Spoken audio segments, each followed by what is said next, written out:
A exposição Juseca Yanomami, Nossa Terra Floresta, é a primeira exposição individual dedicada aos desenhos do artista, nascido provavelmente em 1971 na região do rio Uchiú, na terra indígena Yanomami.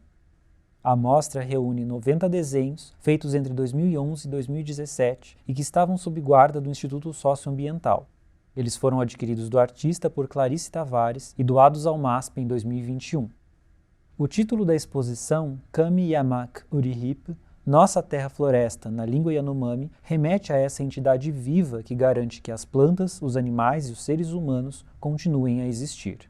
Juseca começou a desenhar em fins da década de 90, quando também se dedicava à escultura de animais em madeira. Ele conta que as principais referências para sua produção artística vieram dos cantos dos xamãs que guardava em sua mente e dos sonhos com os animais, as árvores, os espíritos, os parentes.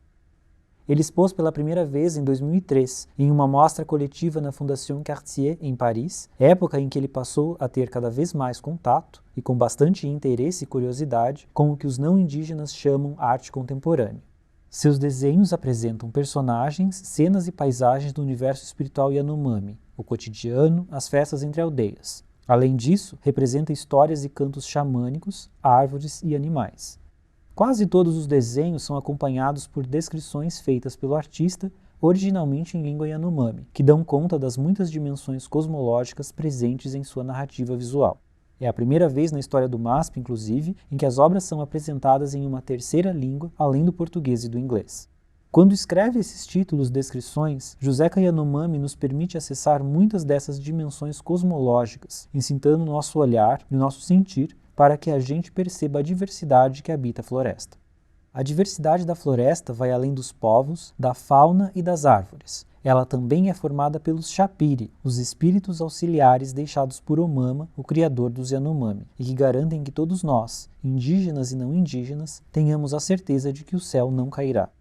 Um desses espíritos é Yamanayoma, o espírito feminino da abelha, que quando está caminhando com os seus passos curtos e firmes, permite que os alimentos cresçam bem. Nesse, assim como em muitos desenhos, podemos ver as pinturas corporais Yanomami que estilizam as características dos ancestrais animais da primeira humanidade, os Yaroripa. O círculo com um ponto no centro, por exemplo, bastante recorrente na obra de Juseca, pode ser entendido como uma referência à aparência desses ancestrais, que nesse caso se aproximaria à onça pintada. Os desenhos de Juseca também identificam quem são os responsáveis pela difícil tarefa de segurar o céu e do que é necessário para que esse trabalho seja realizado, os xamãs, como a gente pode ver nesse desenho. Sua obra é, mas não somente, a expressão de uma luta contra as ameaças que põem em risco as pessoas Yanomami e a terra-floresta em que habitam, com todos os seus seres visíveis e invisíveis. Em algumas legendas, lemos que apesar da sujeira deixada pelos não indígenas na floresta, os Chapiri agem para limpá-la e torná-la agradável. Assim, voltam a aparecer os símbolos de sua presença, como as braçadeiras de pena de arara, recorrentes na produção do artista. Um conjunto de 3 desenhos traz a fonte e o processo pelo qual os xamãs entram em contato com os Chapiri. No primeiro, Juseca desenha a árvore da Iacoana, cuja casca é preparada para a produção de um pó alucinógeno que é soprado por um xamã na narina de outro. Os desenhos de Juseca Yanomami, além de chamarem a atenção dos não indígenas para a terra-floresta Yanomami e tudo o que nela habita, também são uma referência para os Yanomami mais jovens sobre tudo aquilo que faz parte do cotidiano dos xamãs, daquilo que é necessário para que o modo de vida desse povo continue a existir.